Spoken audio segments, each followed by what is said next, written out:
This is a funny story. And in a funny way, it's a romantic story.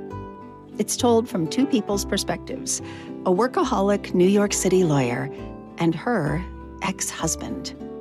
We're talking about the romantic comedy Emergency Contact, co-written by New York Times bestselling author Lauren Layne and her real-life husband, Anthony LeDonne, on this Desideratum.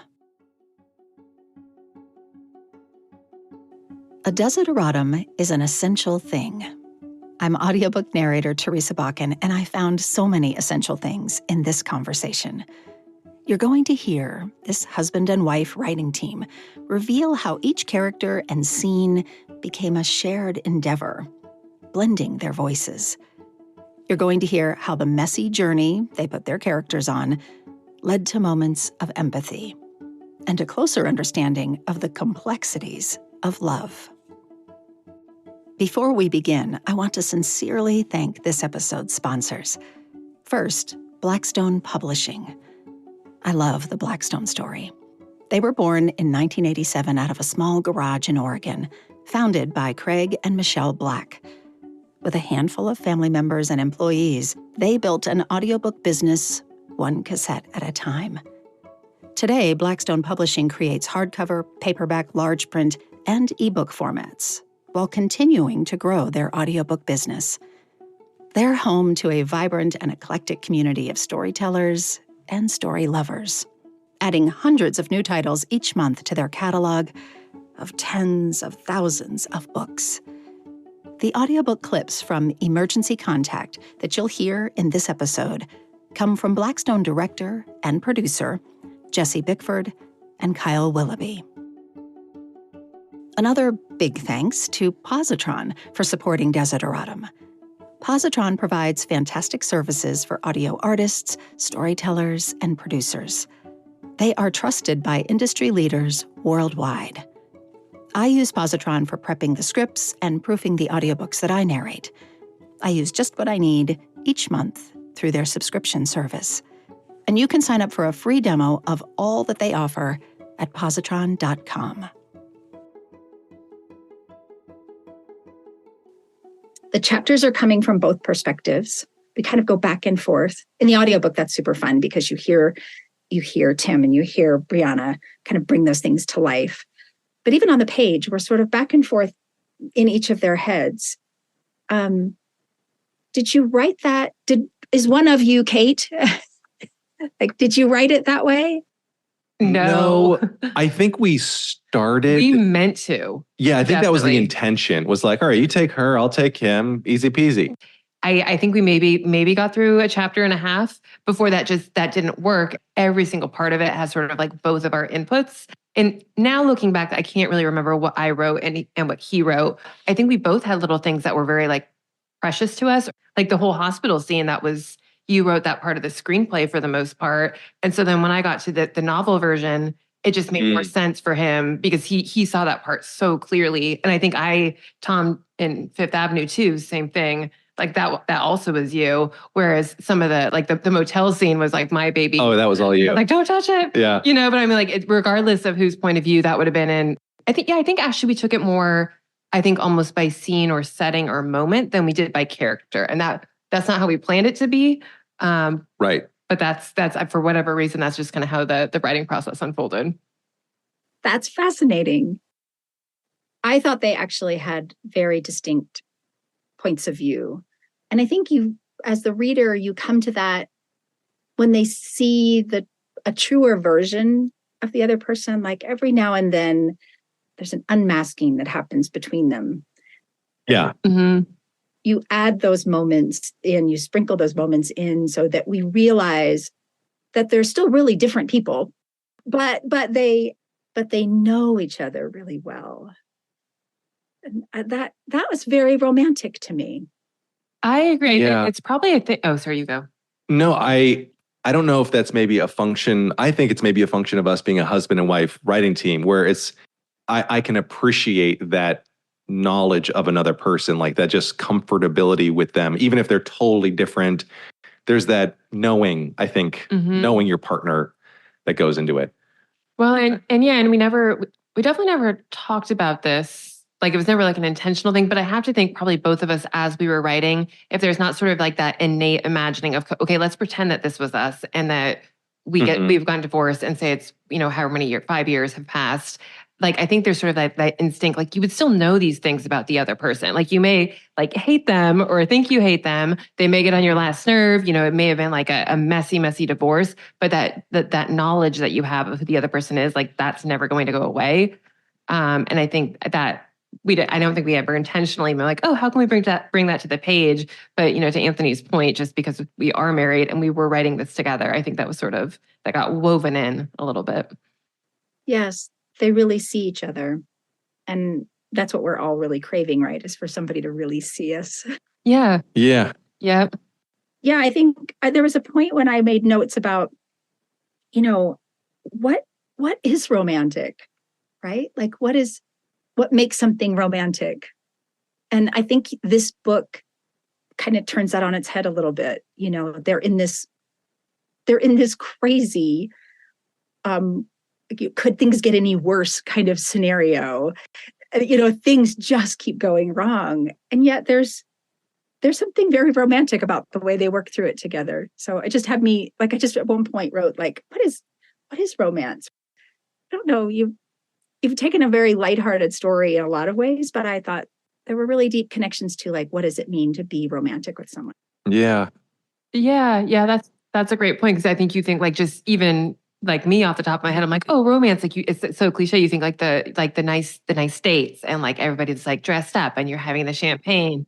Everything perfect. Everything just perfect. Yeah, everything's perfect. And it's like just how you planned it. But yeah, they're really it's almost more romantic. I think that they were in this absolute mess of a situation. They're on this smelly bus, all these things are happening. And yet I think it's that the world around them is crumbling, but they know that they still have each other. Like they're in this mess together.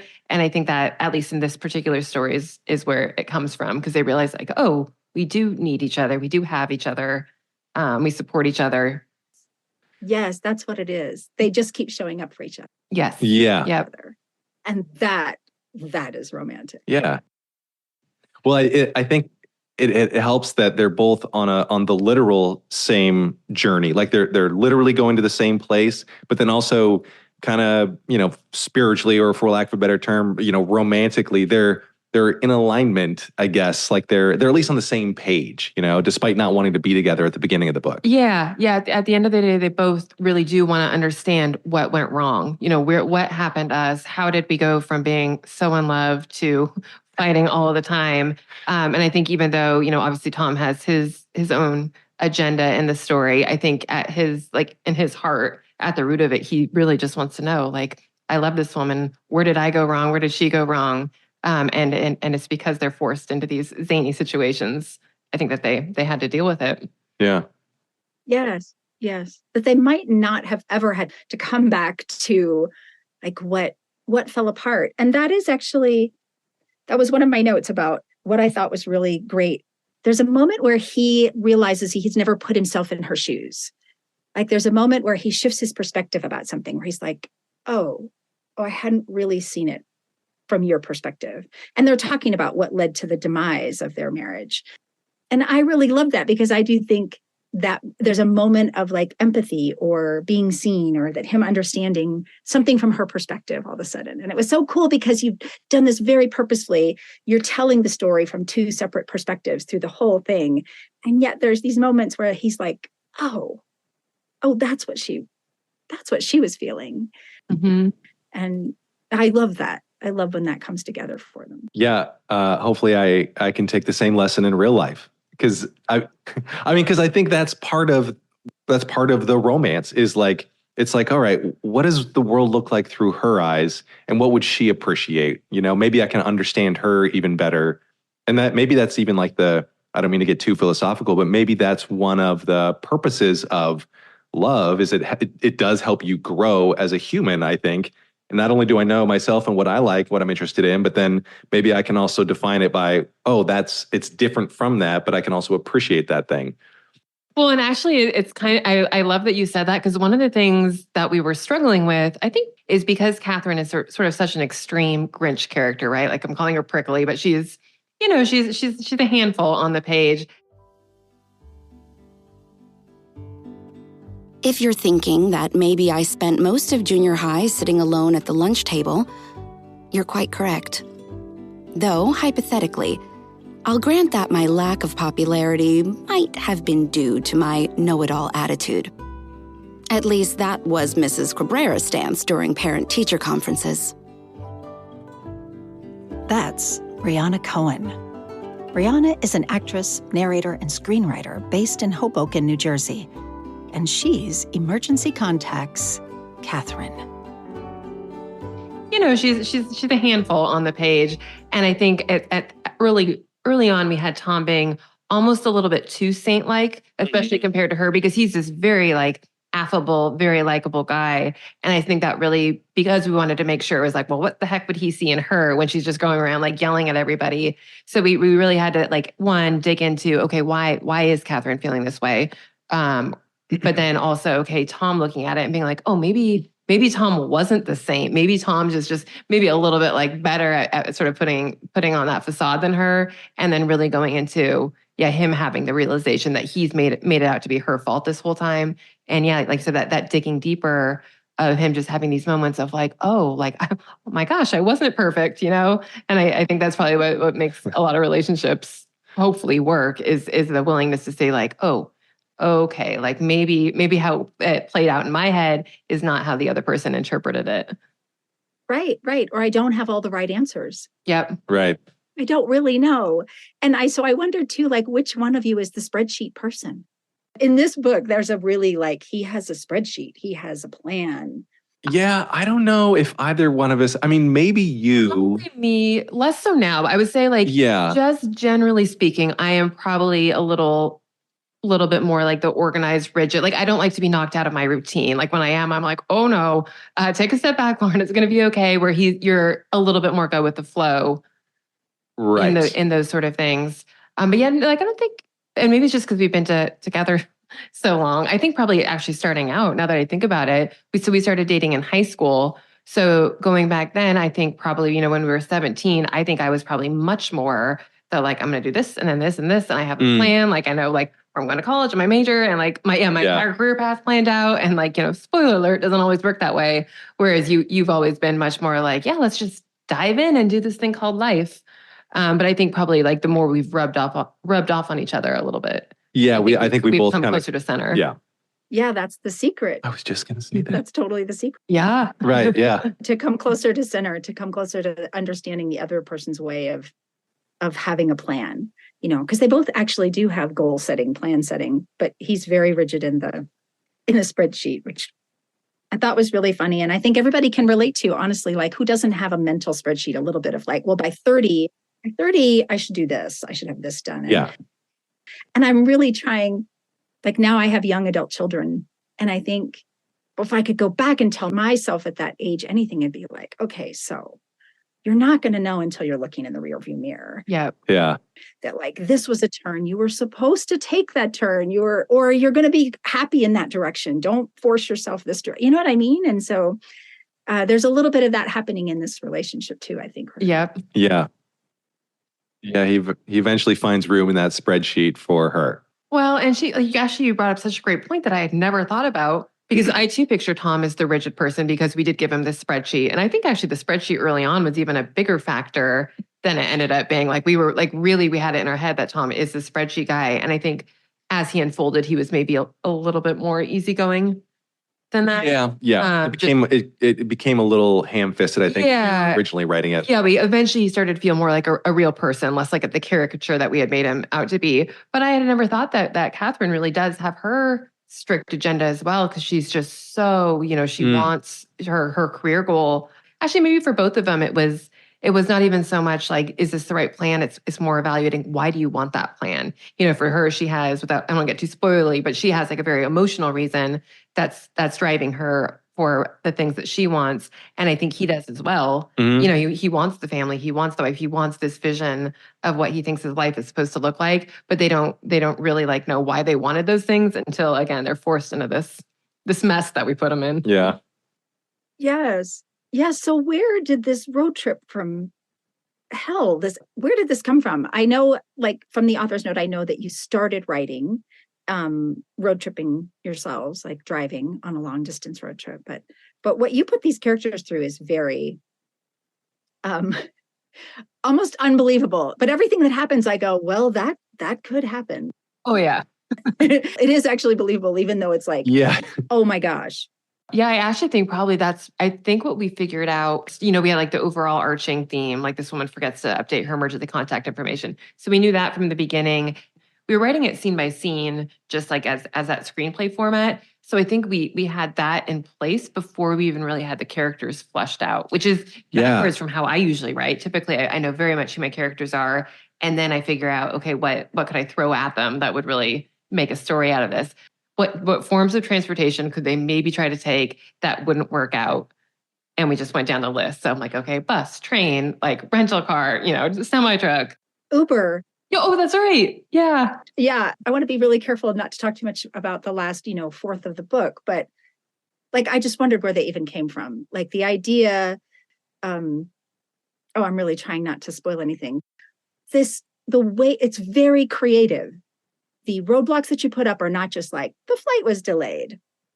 There was a bad storm. Like there's some of those things could have been really predictable. You took it in some very unpredictable messes.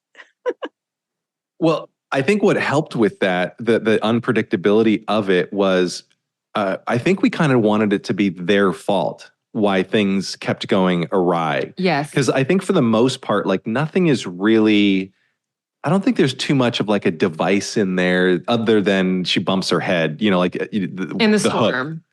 Right, the storm. But then like it's, all the different modes of transportation that fail because of things that they're doing or not doing. And sometimes because they're fighting. Like that was a big part of it, definitely, of like, had you guys not been bickering, like you wouldn't have, like, I don't want to ruin it, but like all the, you maybe would have made the bus or the train or whatever on time.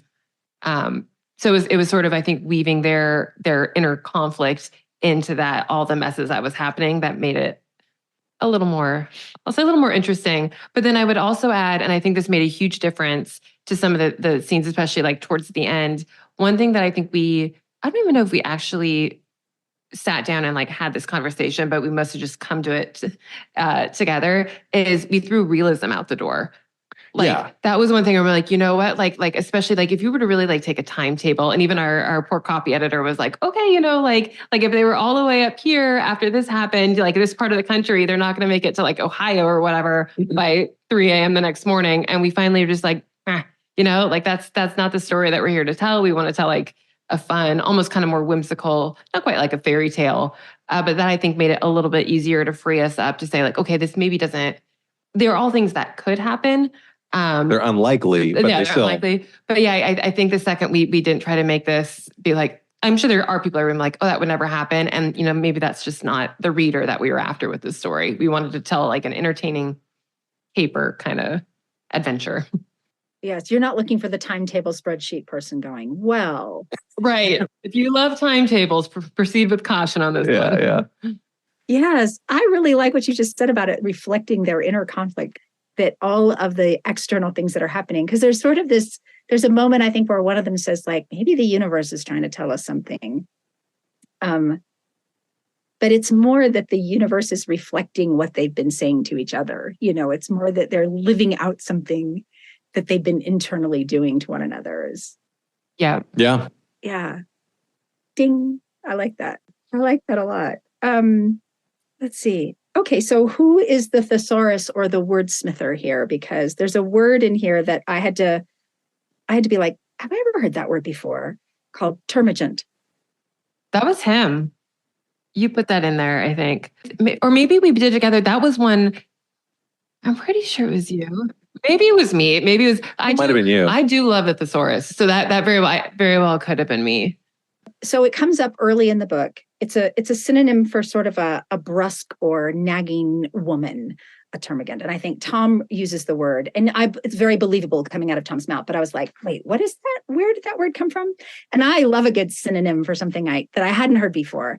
And I think that towards the end of the book, even he's using the word again and explaining it to his niece or something. So we get we get another sort of definition, a softer definition of it later in the book. I'm pretty sure it was me. Like, I don't know. Like, there's usually it's him that like he uses a word. I'm like, what the heck does that mean? But in this case, I think it was, I was trying to think of Tom because early on he's so frustrated with Catherine because she is so frustrating. Oh yeah. But, like I didn't want to use words like, like shrew or like any of these really kind of like negative, because that's not actually how he's thinking about her. And yet she is this complicated like mess of a person. So I think that's where it came from of like, okay, what's the word that I could use that conveys how he feels about this woman that's not, completely demeaning. Yes, and that it hasn't, and it's not going to conjure other things for your readers too. Right. Yeah. It was a new enough word to me that I was like, oh, I love that. Let's see. One of the audio clips I have is from the Blue Hell Moat, which I wrote it that way because that's how the sign is lit up. And I think it's a chapter where Tom's just opening the door and they're just getting into the room. Oh, now this is very nice, Catherine says with a thick layer of sarcasm, turning in a slow circle and surveying our motel room. Spacious, new, not at all frigid in here. And what does that smell remind me of? Oh yeah, the bus. I manage only a grunt in response to her sarcasm and drop our suitcases and bags into an unceremonious pile in the middle of the floor. What do you suppose they call this paint color? Catherine says, reaching out a gloved hand to touch a wall and then wisely thinking better of it. Dirty diaper? It's definitely dirty something, I say, gingerly pushing aside the ugly floral curtains until I can find the old-fashioned thermostat in the window. That's Tim Page. He's narrated over 200 titles. He's a prolific commercial voiceover actor, and he's a fellow podcaster. He's Tom in Emergency Contact. In this scene, and in a lot of the scenes, I was just tickled several times by descriptions of things, whether it was ham juice or flatulence on the bus or something. So talk to me about how you brought that to this script. So I think Anthony is going to be a little too modest just to say this outright. So much of that was him. And I'll let you talk in 1 second, but I'd say so I've written rom-coms before, but and I like witty banter. Like I have, my own form of humor, but I think the fun part of writing with him is he was like, no, I'm here. Like, how do we get more comedy into this? So yeah, you go. But yeah, it was the ham juice was 100% his line. And yeah, a lot of those kind of the things that are a little bit more, not even like zany is not the right word, but that are just unapologetically in there simply because they're funny. You fought for that. Yeah, like I wanted to. I just figure what's going to make us laugh. Like what in this world would make us laugh? And if it's like the scene, I loved the scene with the hotel owner, and the keychain and stuff. And you got to buy the thing. Like that was actually we both did that together. But like I just kept most of you. Yeah, sure. It was mostly me. But like, I just kept thinking like, what would make this a funnier scene? What's going to put a smile on someone's face? Because there's already emotion in the book. There's already like love and romance in the book. Let's also explore this other part of it. And I think we just kept throwing around ideas and I just kept fighting for what's going to make us giggle, Well, and I think we had the conversation too, and I know you don't read a lot of rom-coms, but we've watched a lot of rom-coms, and I definitely I write in that genre, I read in that genre, and I wouldn't go so far as to say that it's a pet peeve of mine necessarily, but one thing that I noticed is that that the publishing industry calls things rom-coms, but I'm like they're contemporary romances that happen to be a little bit more lighthearted, like rom-com is romantic comedy, like you have to have the comedy in there, and I think sometimes. I don't think that's always the case in a book that's called a rom-com. There can be books that I love, but I wouldn't necessarily that I laughed once throughout them. So for us, that was really, and I think because I'm a romance author and he's a comedian, I think we really did combine those things in the most literal sense. And I think that's what makes this one feel a little bit more special because we really did set out to tell a romance and to tell a comedy and then figure out together, okay, so how do we weave those into a cohesive story?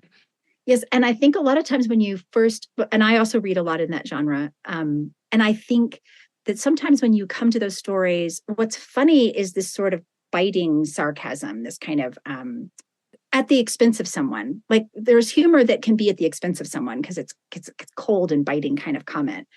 And it's not that there's none of that here, but what's more funny to me in this story is the things that they witness and they both think are funny.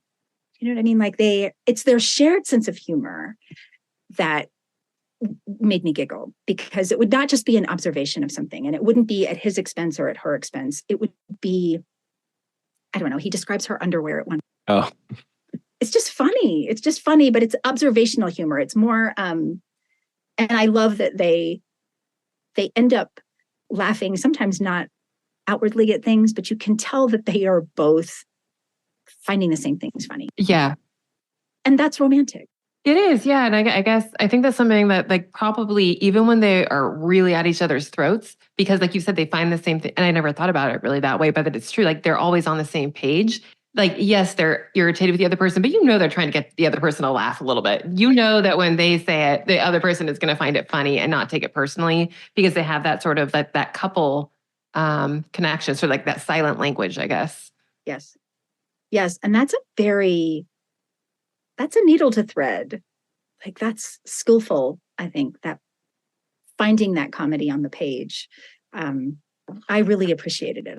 Oh, great. That makes us happy because Yeah. we worked hard at it. I think all the drafts that we did, it was like, okay, layer on a little more a little more emotion as well. But like, yeah, how can we punch up both the heart and the laugh? Yeah. Like, and then make sure that they were balanced too. I think that was sometimes the most difficult part. I was making, especially in those early chapters when it is, a little bit more banter and quips and jabs.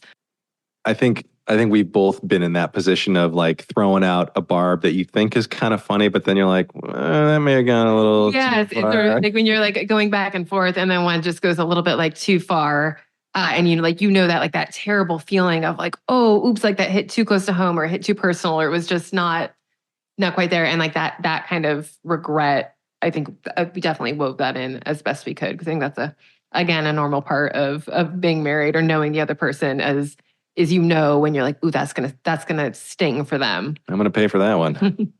Yeah, that too. Yeah. Well, so why did you do this together? I ask myself that every day. I think we had wanted to write a screenplay for a while together, because we're both, she's obviously been writing books for a while, and I've been doing comedy for a bit. And I think we both kind of thought, well, we're both creative people. We like working together, so why not try it out? And I think finally we just put our money where our mouth is and we're like, all right, we have to write one. We've been talking about this for years. And you picked that idea like out of your pool of ideas, your notebook, the idea of what if a woman wakes up in a hospital, they've called her emergency contact, and it's her or ex-husband. Yeah, I think technically the origin of the story was my idea, but it almost felt like it was meant to be, where I've had that idea probably like sitting around for 10 years. Like it just came to me and I'm like, oh, there's a story here. Like I knew that there was a story here. And for some reason it was never meant to be, I guess, just mine. And so when he said like, let's do this, like, let's just write something. And I'm like, well, I have one that like, I would kind of like to get off the ground. And I think we actually really did truly mean it as practice a little bit. Like we wanted to give it like our absolute best shot, but that's why we didn't spend a lot of time, he and I, sitting around, like throwing around, like, what's our plot going to be? I said, okay, I already have a plot. Let's just figure out how to write one of these, and then we can get to the real one. But it became the real one. Like I think from the moment we sat down and started playing with it, just even as an experiment, I think we kind of knew, oh no, there's something here. Like this is a story that we will see through. Yeah, I think the genesis of it was a series of what ifs. Like, what if we wrote a screenplay? Well, what if we did this idea? Well, what if we picked that one? And and then actually that's how we kind of came up with all the major beats for the screenplay. It was like, oh, what if they did this? Oh no, what if they did that? So it was basically like, what if we just gave it a shot? That was kind of how it came. Yeah, it really did kind of start as a what if. And to his point too, we really did. You just kind of get sick of yourself. Like you've been thinking about doing something for so long. You're like, but I'm not actually doing it. And I think we just like, it helped to have the other person of just like, you know what, we're going to do this. We packed up the dog. We packed, like all of our notebooks. And yeah, we drove for a couple hours and we're like, we're not leaving here until we I think we wanted to at least have the beat sheet done. Yeah. Actually, we got a fair amount of the screenplay done in just that weekend. Yeah. So yeah, it happened actually quite quickly. Again, sort of it was meant to be a whimsical little experiment, a practice one. It was meant to be, our practice story before we got to our first real screenplay. It's funny how you clearly played on each other's strengths and worked well as a team. And it's always amazing to me how something, when you bring in another person in a creative process, something completely different is born. Mm-hmm. Oh yeah. When it's truly collaborative, like it's not what you could do alone. It's not what you could do alone. It's something completely different. That must have felt really good to have that then be validated as good, as something good, and turn this into a novel. We're interested, Yeah. Oh yeah. Yeah. It felt, well, even I think from just the fact that we were able to finish that screenplay, like that alone, because neither one of us had written a screenplay before, and we had also never written together. Like we both have like a lot of our individual projects, and we're like, is this going to be the cause of our divorce if we try this? Right. Yeah. We're like, no, we had to try. And I still remember sending it kind of like nervously to our agent.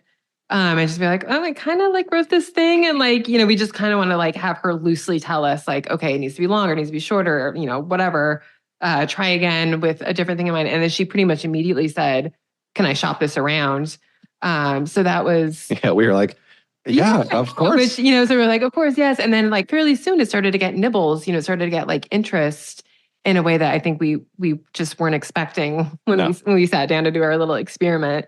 Yeah. Yeah. And I think it's a great life lesson to say, don't wait for perfection. Like, don't hold yourself back by some definition you've created of what, like, okay, well, this is just practice. Right. Yeah. I think we kind of thought done is better than perfect. Let's just give it a shot. Yeah. I love that. Was there anything that I didn't ask you about the book or the process or how you work together or anything that you want to talk about that I didn't ask? No, I was actually kind of going to say the opposite, in that like we've done a couple interviews for this, and I feel like we've been answering a lot of the same questions over and over, and yours were all fresh and new. And I enjoyed this so much. I did too. Oh, thank you. Well, I call the name of the podcast is Desideratum. When I was growing up, there was a poem called Desiderata that was hanging on the wall in my parents' house, and when I had my own kids and my husband and I were trying to figure out how to parent, I hung it up on my wall as well in the kitchen because it's full of these life lessons. It starts with go placidly amid the noise and haste and remember what peace there may be in silence. There's relationship advice in it and thoughts about romance and love and advice about staying cheerful and being happy with where you are. When I was thinking about what could I possibly add to the noise of the podcast world, what's not being said already, it was that I thought, I love storytelling and storytellers so much. And learning about what drives them to tell their stories and what's important to them as they're telling their stories is always as fascinating to me sometimes as the stories themselves. So it's a real privilege to get to talk to people that have that creative desire to put a story out, to entertain, to lift up. So desideratum means the definition, the desire for essential things. And so I like to ask storytellers, for you, and you could answer as a storyteller or as a husband-wife team or any way you like, what do you think is most essential? Ooh. In terms of storytelling or life or? However you want to interpret it. Oh, I see. Okay. All right. Okay. What is essential? I'm going to say, so this is sort of something that I always come back to. And for me, simplicity is essential. And I think that applies to, maybe I'm getting too deep here, but like for me, that applies to storytelling and my career and I think our life in general. And I feel like pretty much anytime I find myself going off the rails, and that could be a book that's just gone like, whoa, this book is stuck. I don't know why. Or if it's myself feeling overwhelmed or even my career feeling unfulfilling, pretty much every single time I'm like, what can I take away? How can I get back to basics? Basically just stripping away the crap, like whatever you want to call it, like getting rid of the extra. That's something that I feel like I'm always reminding myself, like that for me, that's always the answer in feeling more fulfilled and being more productive and more successful, whatever it is I'm trying to achieve. Simplicity for me always seems to be the way to get there. Too deep. Anthony is like cringing now. You can. I was gonna say chuckles. I said, yeah, humor for you. No, is yeah, essential. it is. But I think even more essential than humor is presence. Meaning, assuming I've got the base level of the Maslow hierarchy, if I have a place to sleep, eat, all the important stuff. All right. I think it's important to be here right now, to be able to appreciate just every single moment, because some of them are going to suck. Some of them are going to be great. Enjoy it. So yeah, I'm going to say like a presence, being here. I hope you enjoyed getting to know Anthony and Lauren as much as I did, and that you are enticed to explore the rest of the story in Emergency Contact. Thanks to Positron and Blackstone Publishing for sponsoring this episode. I'll put everyone's links, including the narrators Tim Page and Brianna Cohen, in the show notes. I'm Teresa Bakken. Thank you for listening.